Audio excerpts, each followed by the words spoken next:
hello, and welcome to the Painter Bright Quarterly Slush Pile. We are so happy that you have chosen us as a pod to listen to. And we are some members of the editorial staff of PBQ.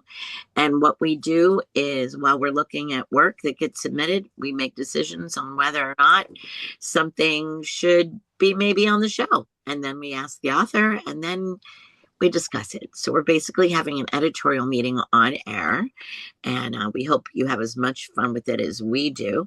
And you know what I just learned the other day, everybody? Podcast comes from the iPod. So it's Ah, I guess that technological. makes sense. It's dead while pods are bigger than they've ever been. Right. And that was during the time of iPods is when it came up. Like, so, so it's a recording for your I love right? that you just said in the time of iPods. In the time When of iPod. when Oh iPods God, remember ruled how exciting an the iPod world. was? Oh, Yeah. You have to carry around those giant notebooks with like CDs or those huge boxes of cassettes anymore. Like just everything was in this tiny little box. It was Yeah. so exciting. I was talking to my students about the fact that everybody just like gets in their lane. Like now that we all know this, but it's just something to think about. We have the world at our fingertips, but everybody just stays in their lane anyway. You Yeah, know, yeah. like I do listen to the radio. I listen to XPN 88.5. Shout out to them because they play a mixture of brand new folks and classic stuff. And it's just this melange all the time. And I get turned on to new people all the time. And if you listen to just, my playlist, I think this all started even with MySpace, if we look back, right? We've made the internet be only what we want to see, Hmm. echo chambers and all that. I did write about this in my manifesto Nothingism, which you can purchase from the University of Michigan Poets on Poetry series. But yeah, I mean, one of the things that's weird about the internet that's so different from like going to like Tower Records or going to like, the Virgin Megastore is that it creates this appearance of abundance. It feels overwhelming because there's so much that's coming at you. And so it creates this feeling of completeness, but it's actually incompleteness. Like it's actually blinding you into this huge corridor, but Yep. it blinds you to all the other corridors that exist in a way that, used to serendipitously, like if you remember paper encyclopedias, you also looked at the entries around what you were looking at and you kind of discovered like new weird things just because they also started with S. And that does not happen on the internet. Yeah. Yeah, for sure. I mean, you can go down rabbit holes, but you're still kind of tunneled, right? Yeah. So, anyway, here we are. Philosophy 101, internet philosophy instead of Do it. poetry. We're going to get back to poetry right now. So, Erin Evans is our poet for today. Thank you very, very, very much, Erin Evans. And we're going to get you used to our voices. I'm Kathleen Volk Miller. Hello, hello. And I'm going to, let's see, should I go? Oh, I always love to go 6,000 miles away first. 6,000 plus miles away, Marion Red. See, in the age of the iPod, we would never be able to do that, right? No one could throw that far. Hi, it's Marion. I'm here in Abu Dhabi, and I'm missing everybody and loving everybody and thinking of North Kakalaki. Lisa, how's North Carolina? North Carolina is just fine, Marion. Thank you so much for asking. This is Lisa Zirkle, and I am indeed in North Carolina, where the first daffodils are raising their yellow heads up out of the what used to be the snow. We had tons of rain, and now they're happy. Also, I don't know if you guys have this plant that is this very strange plant with white blooms and no leaves called an Edgeworthia. But Ooh. the Edgeworthia are blooming and they're very, very fragrant. And if you walk within a block of it, you know there's an Edgeworthia around you somewhere. And I'm going to Adorable. send it to Toby because Toby looks like he's got some knowledge of Edgeworthia or is interested in it. So over to Connecticut. I Oh, was just gonna ask really quickly, what does it smell like before I introduce myself? I know what Edgeworthy is. I can Edgeworthia. grow them, but I would never. I mean, I can see them, but I would never know their names. So I might have Edgeworthia in Jersey. I don't know. Oh yeah. They smell like perfume. Hmm. Honestly, you're walking down the street and you think, Hmm. "Ooh, someone has a nice perfume," and no, it's the Edgeworthia. So that's it. Thank you. Beautiful. This is Toby. I'm in Connecticut and New Haven. I actually want to bounce back to podcasts really quickly because the wormhole is even deeper than it seems. Obviously there's the iPod, but before the iPod there was the broadcast, which is, which was actually itself a formation off of the act of throwing or casting handfuls of seed. Hmm. Um, and humans obviously started preserving seeds 10,000 years ago. But it's kind of funny because the podcast being about the iPod actually connects back to the podcast being about seed pods from broadcast. So it's a really fun, Ah. involuted loop. Yeah, and I think that's my contribution for the day. I'll pass it over to Jason. Yeah, I will never unhear that agricultural metaphor in casting. I just assumed it was like fish. I didn't think it was farming. But hi, I'm Jason. I'm in New York. It's above freezing. It's so exciting. And let's get to poems. Yeah. Comes. Yeah. Well, maybe Jason, with all that excitement and enthusiasm, you want to get to it? You want to start us right off? I will do it. All Oh, right. Our first poem, Exacerbation. Exacerbation. She says the word quickly, looking down at my file, then back at the X-ray clipped against the glowing box. My scarred and patchy lungs and all their flaws on display almost make me blush. Embarrassed that I couldn't do any better, have been better. I focus instead on the soft ribbons of my rib cage that fan like ghost hands lit up for Halloween. Again, she says it, looking at me now as she sits on the round rolling chair and reaches for her stethoscope. Exacerbation, which I finally looked up after years and years of hearing it, simply means a worsening. But she was taught not to state the obvious, to disguise the truth in the language of textbooks and lectures, years of learning how best to look right through someone. And I was taught to breathe in when I was told to push past that pain in my chest that has no name nor chapter in any book. yeah. Jason Schneiderman, you are a gifted orator. Thank you, Erin Evans, for giving Jason those words to speak. Indeed, I, indeed. I was the Anne Arundel County oral interpreter of prose and poetry grand champion in like 1993.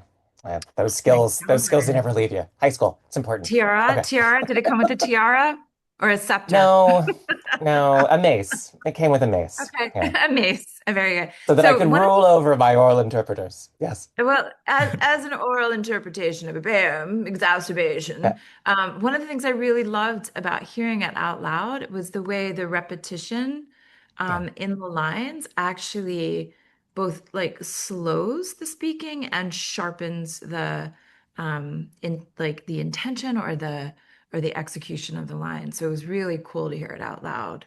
Um, and Slushies, you'll see that Erin is using italics on words like exacerbation and also worsening, especially um, about two-thirds of the way through the poem.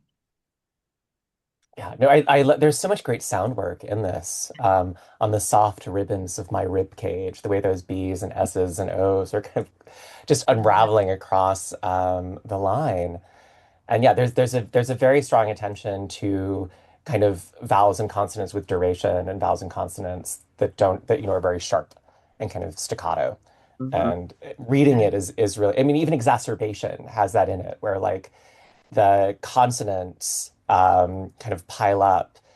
The S and Mm. the B and the sh kind of have a duration where the X, the k is that harsh k in exacerbation. It's I mean it's really wonderful the way that it moves between these long and short vowels and these, it's really the sound work is fantastic. I mean, anywhere you look in the line in the poem, but she was taught not to state. Um, Right. Mhm. the rhythms are just so well crafted. Mhm. And I have to say, like the scene of the poem, right? This sort of interaction with a physician who's long-term care for this person, obviously. This is not a new really patient-doctor relationship, obviously, right? Or at least that's what comes through. But I love how the diagnosis is implied but withheld, right? Like it's almost as if the poem is going to be like about the way the physician blames the patient, right? Exacerbation. Imagine like, okay, clearly there's something wrong with your lungs and you're smoking. You're exacerbating the problem in some way. That's the vibe I was getting from it. But then I get to that end, and the fact that the pain goes unnamed, right? That it exists outside of this world of diagnosis and jargon is kind of a fascinating move, right? To sort of complicate it in that way rather than deliver on its seeming expectation, right? Like it seems to set you up for a bump at the end, like don't smoke, but maybe that's just an ungenerous read because it lands in this whole different place about an ache and a pain that goes unnamed. Well, Mm. and Mhm. I loved the sort of the combination of the physical and the emotional and the way that those two things can't really be prized apart. And so I Mm. think the pain at the end that she's been taught to push past is not the same as the pain of whatever this illness or cancer is. And there's, I mean, even the shame over the body's illness. Yeah. That what this doctor is doing in terms of like only medicalizing and kind of only doing the somatic and like not the psychosomatic is also so psychically distressing to the Yeah. speaker, and that vortex never stops turning in this poem. Mhm. Mm. Mm. I think, Jason, that's the part that I found really compelling. That it begins with the X-ray with the pictures of the lungs, where the physician is in fact looking at the interior of this patient, and then ends with how the physician had learned how to best look right through someone. So Hmm. it's literally that's what the physician is doing, but you don't get the emotional cost, that kind of Yeah. dispassionate view uh, does to the patient.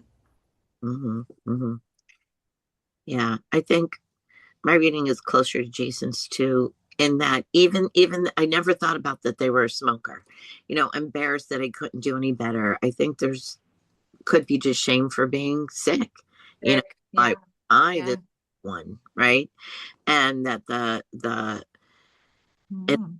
what's not in a book is what she's feeling, right? Yeah. Not necessarily her disease or her condition. Mm. Um, Mm. I'll pop in here with a note from Erin's bio. And Erin says that she was diagnosed with cystic fibrosis when she was a year old, and that Oh. her work is Oh, influenced by her experience living with chronic illness. Mm. wow. But I thought it Wow. was there was something that I thought was amazing about that final couplet, to push past that pain in my chest that has no name nor chapter in any book, because that suggested to me that it wasn't medicalized, that there was something that wasn't diagnosable. And so in terms of kind of like thinking about perseverance, it's connected, but also outside of this realm of scientific measurement or diagnosis, or that it was that it brought back to that kind of shame Mhm. over the exposure, right? That like to be in this X-ray is already a kind of nakedness, a kind of mhm. Yeah. But she almost makes me blush. yeah. Right. Yeah, Yeah. Yeah. as her insides are being looked at.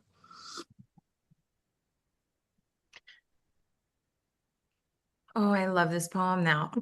So I have to tell you, I had a reaction when I first read it. I was like, right? And then when I sat with it a little bit longer, I was like, it's using such plain language, like plain speech about Mhm. speech, right? Which I find interesting.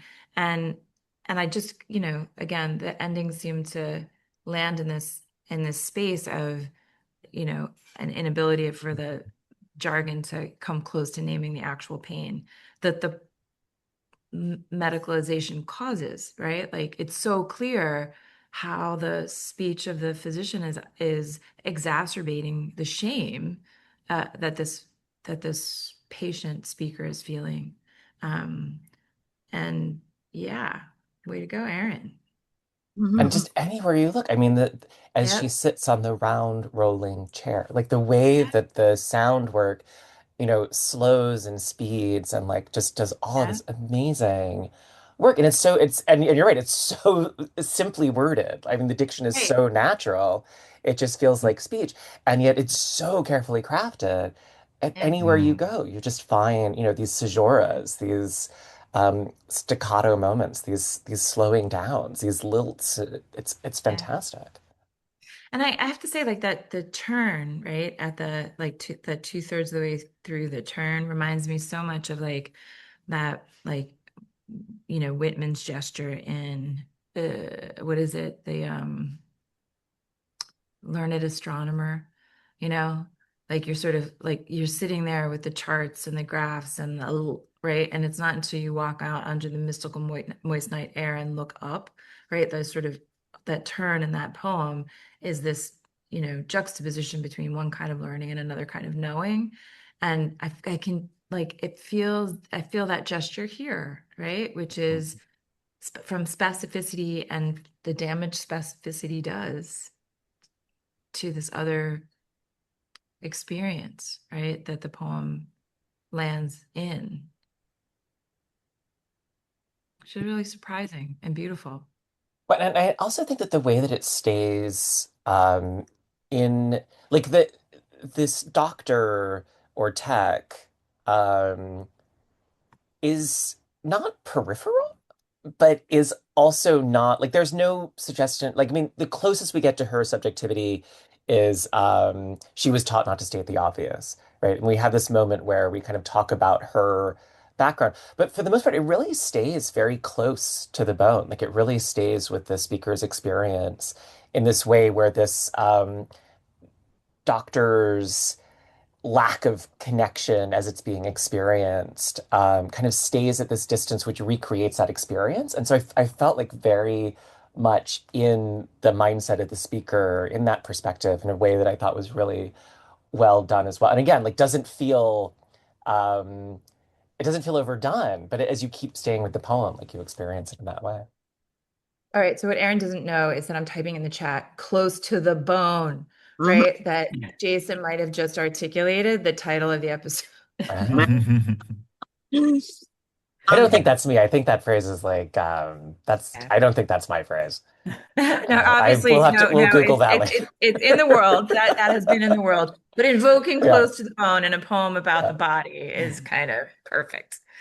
But I know we've got other poems we've got to continue on, but I did just want to say I appreciate the handling of Mhm. the two views of expertise here. So we have the patient who is living with this and experiencing it and knows bodily how it feels, right? Every day.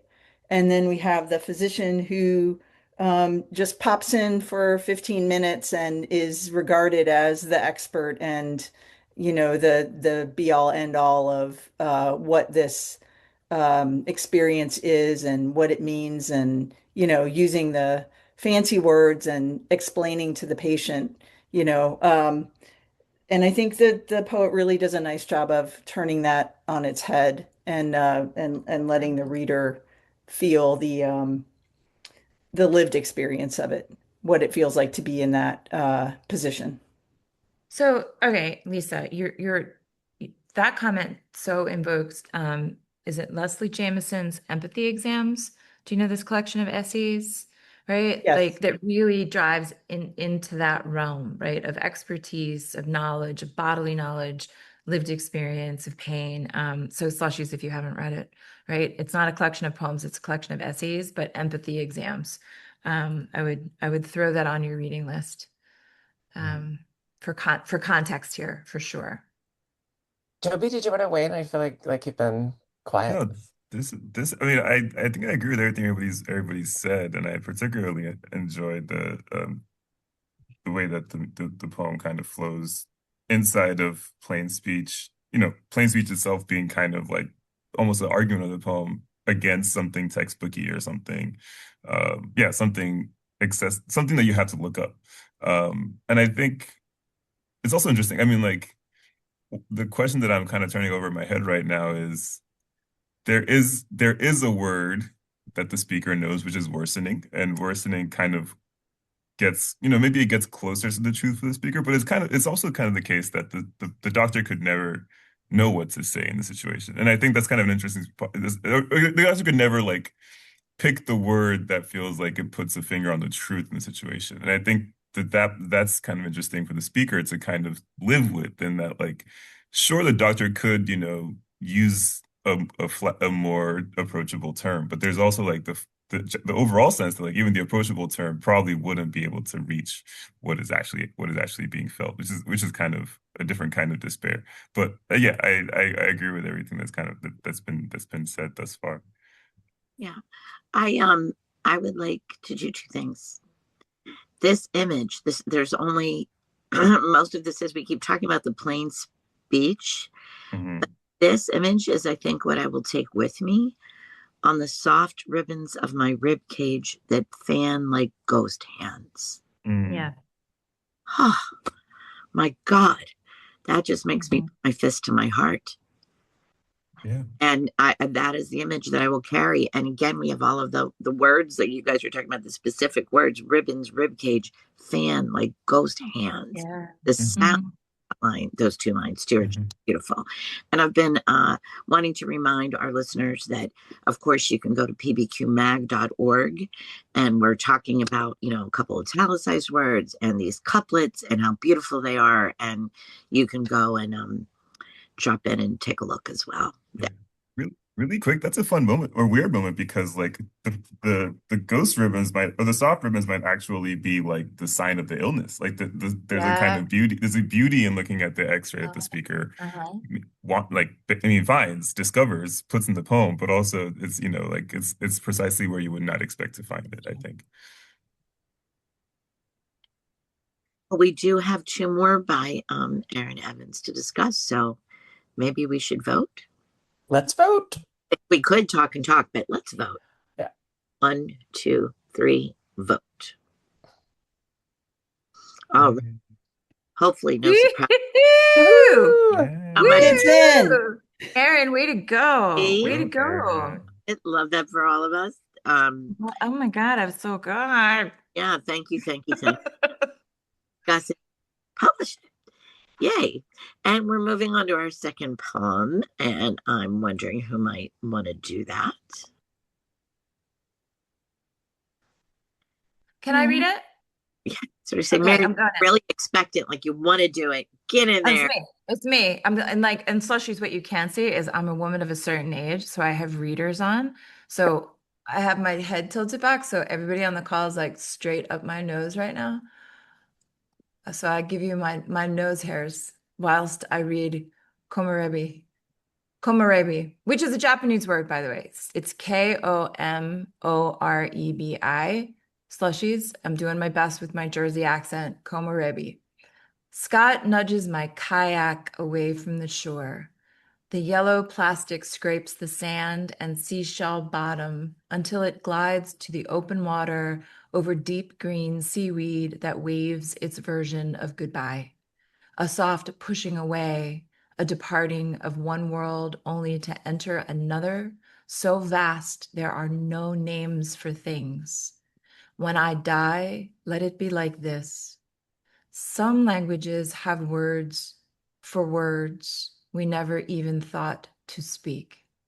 In Japanese, for instance, there is a word for the sunlight filtering through the leaves of a tree. Tell me, why isn't there a name for this? The ocean's soft pull, the gentle begging it does, like a child tugging at the tail of your shirt, reminding you it's time to go. All right. Ooh. I, Mm. I've seen this word before, and it always makes me think of the beginning of Rashomon, the Kurosawa film, where it's just like, I mean, it's literally the light filtering through the trees, and the camera's just looking up as the light, and it's a black and white film, so like it's absolutely beautiful and intense and just amazing. Can't Yeah. believe you just did Rashomon, Jason Schneiderman. Rashomon is so good. All right, ladies and gentlemen, we now are curating a list of things to read alongside these amazing poems and to watch alongside these amazing poems. You know what? While you are thinking, I'll say this to the slushy. I'm listening to Patti Smith's Bread and Angels memoir, and I'm listening to it, and she's Mhm. from Philly slash Jersey, and she's it's so beautiful, and her writing is incredible, and every now and then she says water. Water. He says Wooder. water, Wooder. water. But you're Yeah. like I loving love it. water. She says water. Point me to water. Do the wash, and I'll see you on 2 You're Street. showing Pat, your Jersey showing. Yeah, you gotta let your Jersey show a little bit. All right. So, what I love in this sort of evocative poem is its straightforward expressiveness. Like, I don't know if that makes sense, but again, we've got a sense of the plain language, and the plain language moves into this like almost impressionistic scene of the kayak on the waves that becomes metaphor, um, and desire. Yeah, The the image is beautiful. Oh, Toby, go ahead. I was just gonna say the moment of I guess both desire and annihilation that is a very tiny couplet compared to the rest of the poem. Like I think I almost missed it the first time I read it, where the speaker writes, "When I die, line break, let it be like this," Yeah. which then kind of sets up the end of the poem a bit. I'm just kind of marveling at how easy it is to almost miss that in the way that the images kind of move through the poem and yeah, become definitive of the tone of the poem Mm. so that, maybe I don't necessarily question or draw back at the concept that the speaker is thinking about their own death or wishing for a way that it might be. But yeah, I'll pass it back to you, Jason. Well, no, I was gonna say that, like, I mean, linguistically, right? This is sort of beginning to come close to the Sapir-Whorf theory, right? And the Sapir-Whorf Mm. theory is that your thinking is shaped by your language, and that you're limited in your imagination by the number of words that are present for you in your language. And I hate the Sapir-Whorf theory. I'm Yeah. absolutely against it. There is Problematic. an English word for Schadenfreude, and it's Schadenfreude. Mhm. There is an English word for alcohol, and it's alcohol. That's an Arabic word, and the al is the. And like the English word for light streaming through the trees is light streaming through the trees. But I, but Sorry. but I love the way that this moves through those questions, and this doesn't, kind of say like, it doesn't create a kind of like linguistic deficit. It doesn't sort of move into what I would expect to be a kind of sentimental, like, oh no, if only I could think with these words.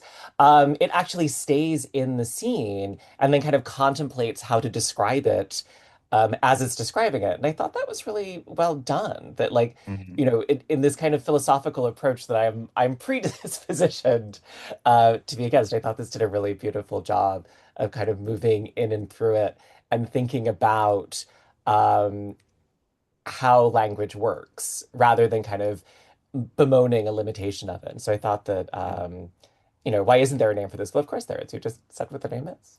But then we Mhm. get to experience it, and that becomes a kind of conceit for exploring what's loved in nature. And I thought that was like a really clever approach.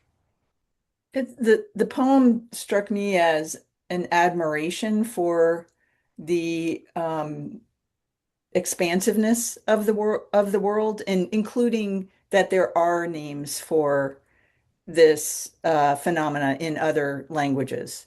I think it didn't feel to me like a bemoaning that uh, our language doesn't have that word, but just kind of a sense of wonder that another language did. Um, Mm-hmm. Hmm. Yeah, Hmm. Well said, Lisa. Yeah. I hear I that. think the other side of linguistic theory that I'm kind of fascinated by is the idea that what is important to your language or to your culture will eventually surface in your language.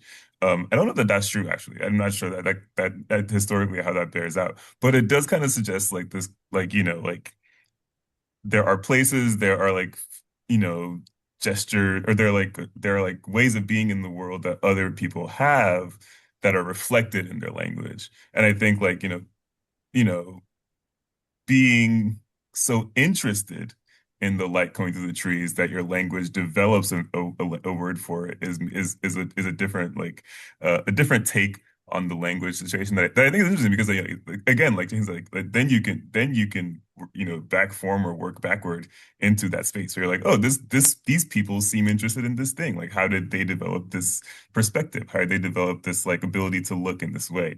And yeah, so I think the poem is kind of moving that way too, where the poem is like, how could now that I've looked for so long at this image, like, can I draw it up into a kind of a linguistic position or a word or Hmm. in this case, it's maybe 15 lines Yeah, and it or so. builds on the previous concern, right? I mean, the other Yeah. poem was about the difference between the word exacerbate and worsen. Yeah. Yeah. That this focus on language is also like intra language as well as cross cultural, as these So poems build on I'm each I'm other. so I'm sorry to interrupt, but I'm so glad you just pointed back to the prior poem, and which is something we tend not to do. But exacerbation means the process of making worse. It doesn't mean to worsen, right? It means like there's agency in making it worse, right? So that I think that's what sort of like fascinated me too, with like it's not a willful misreading, right? Or a willful redefinition, but there's something about the physician's insistence on agency Mhm. that exacerbates the shame in that poem, right? And then the move here to this sort of like ephemeral kind of reached the reach into and like komorebi to Japanese, right? For naming this experience that Lisa said was so great. Like it's a that another language can name a sense of wonder that we haven't experienced. I just loved how she said that. But, and here's the but, Erin, like I too listen to a whole shit ton of meditation morning app things, right? And ikigai is like Japanese for find the thing that gives you passion, or I forget the word for like use gold glue to fix some broken shit, right? And Wabi-sabi. thank you. Wabi-sabi. Yeah, wabi-sabi, right? So there's a risk here, right? Of tapping into a kind of like wellness language that made a pea brain Grinch heart like me go ick from the top, right? Like I had an ick moment, right? But the poem is beautiful in the way it doesn't like tie a bow on it or lean so hard into the wellness discourse that that it invokes. Like it invokes But it, but doesn't get overwhelmed by it. mhm. I think it does. I mean, and again, like, sorry, I'm coming back to the first poem, but it does that same thing of staying with the speaker's experience in a way that doesn't move towards a sentimentalization, that doesn't move towards, Mhm. I hate this doctor, that doesn't move towards, oh, my language is deficient, but like really stays with what am I experiencing now? Yeah. And as we kind of stay with that, what is it that I'm feeling now? What is it that's happening to me? That keeps us outside of like a kind of sentimentalism or a kind of kitsch where we know what it means in advance. And I think that's part of what we're saying is like we keep seeing these things that we think we know what this means in Right. advance, and then we don't because the poem Right. stays so close to, I can't say bone again, stays so close to this To the experience. bone. Right. To the speaker's Right. experience, and so then we're Mhm. given something new that's Yeah. fresh and exciting, Yeah. and that is interacting with something that might be familiar, that might be um, frustrating in other formulations, but in this particular experience kind of stays powerful in terms of the speaker's actual moment of being. Can I say something? I think I don't know if we have to revisit it. I'm not exactly sure what gave Marion the ick, and I would love to know. But what I think is one of the really genius moves in this is the end when she discusses the word that doesn't exist. Why don't we have a word for this? And then describes that the move of the ocean, the begging, the child tugging in Mm, such beautiful, mm, simple language. To use the word we've been using this mhm, whole time, the simple language of that mhm, description. mhm. It's just gorgeous. And what she's done with the spacing there to make it look like those waves tugging, like a little bit goes out, a little bit comes back, a little bit goes out, a little bit comes back, right? Like the waves. I think that is just, It's I gorgeous. feel like that is so freaking gorgeous. I would Yeah, forgive anything else in the poem Wow. it's gorgeous. for those words. Well, Yeah, image is so, for me it reads so accurate too, like that is a yeah, word we should have, and that is exactly what it's fucking like, and I never thought about it once before, and I love the ocean, mm, you know what I mean, so I'm more excited about that than anything yeah, else, you know, the yeah, it's that's the keeper for me right there. yeah. Yeah. Beautiful. So, Well, all right. So, Slushies, when you listen to this, right, the ick comes from the fact that sometimes when I read poems, I'm a dick, right? Which is, let's be clear. When we're reading the slush pile, like I'm reading fast and I have to be super moved. And sometimes that means like I have to get over myself as a reader in order to read the poem. So what in this case, right, it's the Komorebi as the title. To me, it invoked all of this wellness jargon, right? And at the moment, I subscribe to the Daily Calm. I don't know how many bazillion others of you do. I love the Daily Calm, but it is like Rolodexing through like words from Japanese that capture an ephemeral experience that you should put at the heart of your meditation practice. So it's like pop culture wellness, right? So that's the thing that I brought with me. So for those of you who are interested in reader response theory, maybe, we should contact, who's it, Stanley Fish or Rosenblatt and give 'em- I forget their names. I, Oh my I don't goodness. remember reader. I mean, it comes out of Merleau-Ponty's work on phenomenology, but I Sure. can't. I'm, That's the I'm best I can actually do. thinking, Sorry. yeah, I'm just thinking of like reader response theory, which is like Oh well, all yeah. the I guess I shit guess that I fish and bring interpretive to, communities. Yeah. it's like Wimsott and Beardsley. No, I forget who. No, no, no. It's much later. Imagine readers that I'm citing the right literature here that has to do with the shit that I bring to the poem, right? And that's what I think makes this particular poet um remarkable, right? Is it's teaching me to get over myself. Like stop and look at what she's doing on the page and wow, right? Like it just the images that linger sort of give me a new way of thinking about things that I thought I knew. So that is what I mean to say. Ick, dick, and thank you. That's the title. To me, that's The internet says you Marion, are have correct. have Rosenblatt is a prominent Rosenblatt, poet of. You right? are correct. It's Louise Rosenblatt. Yes. Rosenblatt was one of them. Yeah. And Fish and Stanley Fish. Stanley Fish. So it wasn't that bad. The blender in my head, right? Okay. But Marion, yes, have you heard of Ross Gay's theory of gas station sushi? I freaking love Ross Gay. I cannot believe you just mentioned Ross Gay. And Ross Gay was the poet who, sorry, Slushies, this is kind of, PS also, I don't know, rated R. He wrote a poem about fraudage, and I didn't know what that was. And I can still remember leaning over to Jason and going, "What?" I And and I Jason and I knew. explaining fraudage. Yeah. Or is it frottage? I don't I know. believe I it's don't know. frottage. Is Yes. it what I believe frottage? it's frottage. Sounds I'm not sexier. looking it up right now, but All right, what yes. don't. But anyway, Which I know from reading Oscar Wilde biographies. what's frottage? it's It's like something Oscar Wilde. It's dry. It's wet humping. If dry humping is with your on clothes things. on, it's naked humping. It's Oh, humping. Humping. It's on things, humping on things, Yeah. right? I thought that It's was like humping to completion. that. I learned that, but I'm sure that's not exactly what you wanted to say about Yes. Ross Gay. Sorry. It wasn't, but to continue. We should call the episode, is it frottage or frottage? I don't know how we'll So many, so many Pronunciation. great title options it'll, this episode. yeah. But without this, do you know that I should that when you say tomato, I say tomato. When to England, there was no indication in the sheet music that you were supposed to say them Oh. differently. So people were like, "You say tomato, and I say tomato." Like this doesn't make any sense. Right. But anyway, yeah. So we'll have to figure out a way to, is it frottage or frottage? But yeah. Mhm. But back to the poem. Internet does tell me that it No, also no.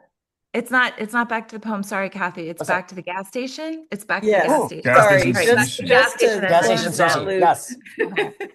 So gas station sushi, according to Ross Gay, is what poets should know about the people who are reading their poems in the slush pile, that the people who are reading their poems in the slush pile may have eaten gas station sushi and maybe just are having a bad day. And that's why they pass on poems or read too quickly or think it's a pop culture reference and don't get the beautiful ending. It's the gas station sushi, not your poems, Oh poets. my So Lord. Oh my that, thank you, Ross Gay, Lord. for that excellent Thank you, Ross Gay. description. Anyway, Kathy, yes. to say like, we really would be remiss, and Slushies might write us in anger, but the first definition of frottage is the technique or process of taking or rubbing from an uneven surface to form the basis of a work of art. What? So that's kind of awesome. Well, I'm thinking like headstones, like a rubbing from Yeah, it's a rubbing. that you And create to create a work of art. Sure. wow. Yeah, that's pretty cool. Wow. I was a British school child and we did lots of rubbings. We were always at, like churches with like crayons and, the side of the crayon and the piece of paper against the tombstone or the engraving we never once called it a frottage It's fun. for obvious Or reasons. frottage. Or Or frottage. frottage. I am sticking with my, Frottage. Oh my God, I Rubbing freaking love this podcast so much. Oy. rubbing. should we Rubbing. vote? Or do we have We more to should, say we about should, this? because I'm so sorry, We're Erin, sorry, that Erin. went We have down the we've gutter. gotten a little sidetracked, but it's because we love the poem. We do. Yeah. Sorry, Erin. But thank you, Erin. Where are we, guys? Are we ready to vote again? Let's do it. All right. 1, 2, 3, vote. Right And on, right on. I have all the thumbs up. I was looking to borrow others, but there's nobody else here. So. Just start rubbing it on the screen, Kath. Rubbing it. Yeah, yeehaw. Thank you, thank you, thank you. Now that's the image I'll have is the I'll never look at the ocean the same again. Thanks, Yeah. Erin. We've got one more. Is Jason gonna stay? Are you gonna take Oh off? yeah, Jason, sorry. That's right. Okay. All right. So that read it. That means maybe Lisa will. Or Tobi. I don't care. Riches. Sure, I can read it. Riches. As I cradle my morning tea, I watch her from the window, crouched down in the yard with her hand outstretched. Even from here, I see the arthritis knot and bend her fingers from years of knitting intricate sweaters and working late night shifts at the hospital. The chickens come to her hesitantly to peck the scratch from her warm hand.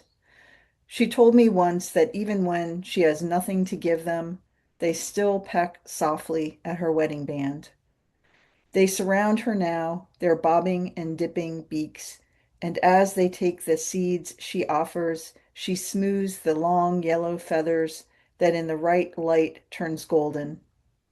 If I could inherit a single thing from her, it would be this patience, this trust that life will come to you even when your body is leaving this world slowly, one cell at a time. Thank you. Thank you. Riches. Yes. Beautiful reading, Lisa. Yeah. And Erin, these things you do at the end of poems. And I love that title. I love that title, Riches, for this. It's beautiful. Yeah. I think just echoing just Jason's sonic attention to the first poem. This poem has a lot of beautiful sonic moments. I think the second couplet, crouched down in the yard with her hand outstretched, those D's kind of like punctuating every few syllables is really beautiful. And there's a Mm. few like one line stands, I guess monostitch stanzas. In the second monostitch, that in the right light turn golden is a really beautiful and staccato kind of um conclusion to the long image that's just drawn out from the chickens being petted by the mom. And again, it's this very, very simple language that you could just speed over, but when you pay closer attention to it and you hear it out loud is really quite beautiful. Mhm. Um, Toby, can we do that thing of when you explain monostitch stanza to Kathy's brother Dave? Yeah, I got these brother Dave. Monostitch is a single line, like mono one stitch line. And Mm. so this poem is made up of mostly couplets, which are two line stanzas, and there are two interruptions to that pattern, um, which are basically lines that make up their own unit or stanza. So yeah. In Thank a you. in a in a in a poem that had only one line stanzas or that had gaps between the lines, you wouldn't call it a stanza, but since it has Right. some stanzas, the one Yeah, line is also a stanza now. that's awesome. Thank you. I did have a question about that. I was wondering about the use of the monostitch stanzas in this poem. Since there are only two and the rest are in couplets, it was something I questioned. I feel like one thing that I mean the gesture is to me it's almost maybe it's a little bit too obvious, but like they really are there to emphasize the arrival of an image that the speaker wants the reader to dwell on. So the first one is they still peck softly at her wedding band, and wedding band is actually tied to a couple stanzas ago that ends in hand. So it's a sonic rhyme and it's a very prominent individual line. I think the image is quite beautiful and striking. And I think again in the same sense that in the right light turn golden, that single line is also kind of wanting to draw the reader's attention to an extra beat or moment to pay attention to this image in this line.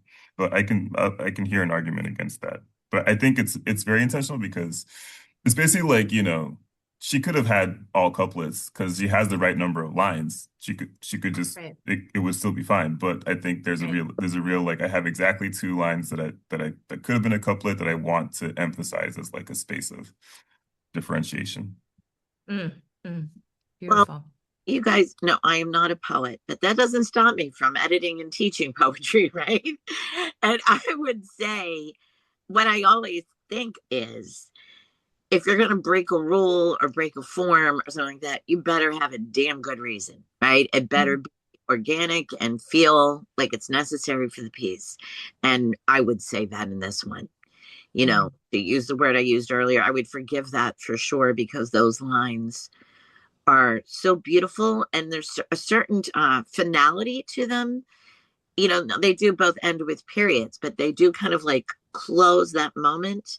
They close that image, each of them. So I would say the intent is necessary. Not the intent is necessary. The execution is necessary because of the intent. I get the sense that you guys like this ending. And Mm. in some ways I do. In other ways, I feel like it might be the ending of this packet that feels the most interested in like boiling down Mm. um to a conclusion that feels like, oh yeah, this is like a killer ending. As a And I think in this poem there's a real complexity and like the layering of the image of watching the mom feeding the chickens, it feels like there's more to get out of the poem than where the ending wants to leave me, which is that, sometimes that, well, even in the act of dying, because I think we're all dying, but in the act of dying, you can still kind of experience this enriched sense of life. Um, Yeah. yeah, I feel like the ending is less surprising to me than everything Yeah. that comes up until the right the in the right line turn golden line. So I'm curious if anybody else. No, I thank you Yeah. for that. I really disliked One Cell at a Time. Hmm. That seemed more overt than anything else she's ever done. And for us, Mhm. you know, I wanted to end this trust that life will come to you. Right. I can Because hear that. Yeah. that delivers on the pecking at the wedding ring, Yeah. right? That Hmm. there's no food, but they're still coming to her, right? Hmm. But I hadn't thought about that, Kath, about like just ending it slightly earlier. And I think it works with, so in this poem, we don't know anything else about Yeah. Erin. Like to separate, Yeah. let them stand on their own. And I think it would be beautiful with the inheriting one thing, Yeah. you And know? for me, it is such a spare poem that there are three adverbs and they kind of clanged for me. Mm, I didn't think they were necessary. I think they could have been um, either eliminated or expressed in a different way. That hesitantly, softly, slowly. yeah. Um, Mm. yeah. So those hit a little hard for me in those images. Hmm. Mm. Yeah, there's a Mm. heavy there than there's been in anything else from Erin that we've seen. Mhm.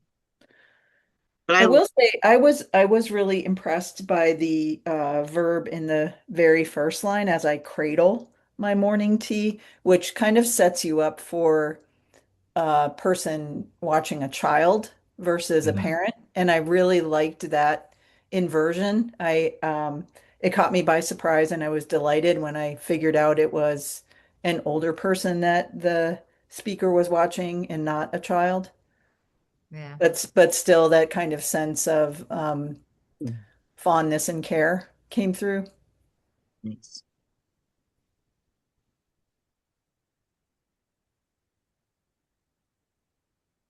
Yeah, the images are great. For sure. And you get a sense of the relationship, right, between the speaker and this beloved person, right? With the knitting and the late night shifts, right? Like that sense of commitment and being entwined comes through. Um, yeah. So it's again like reading this as like the third in the packet, like I can see some of the almost like structural moves, right, that Erin's making with the sort of turn into the end. But I think in some ways like Toby nailed it, right? I can see the turn, but where it lands is um kind of almost like two steps too far. Like I almost wish it was underplayed rather than Mhm. um and as Kathy suggested, maybe ending it slightly early. So the poem, like the poem feels like it's not quite tuned in just yet for us, for me, right? So yeah. It's all there, maybe just a Yeah. little more tweaking in places. Hmm. Hmm. Yeah, definitely. I think the core of the poem is really strong. It's yeah. Absolutely. And I love the chickens. I think the chickens are endearing characters in this poem. Like they Chickens in the have wedding Yes. ring. giving The them wedding, yeah. and the what? And the wed yeah, and the And wedding ring, the wedding exactly. ring. Like peck in the Yeah. wedding ring is delightful, right? Like, Golden, yeah. Hmm. fact that Golden comes up on its own, like wedding band, Hmm. intentional Hmm. in Yeah. a move. Yeah. Yeah. Yeah, the riches. Yeah, that title just is perfect. All right. All right. Shall we? I think we shall. All right. 1, 2, 3, vote. All right, Erin, thank you so much. We're Yeah. not published this one, but we had such a beautiful time reading it, and I'm glad to have Yeah. for sure. I Yeah. learned so much by listening to these poems aloud and seeing Mhm. them on the page. Erin, just thank you, and yay for us to be able to have you in PBQ. Welcome to the family. Yay, yay, yay.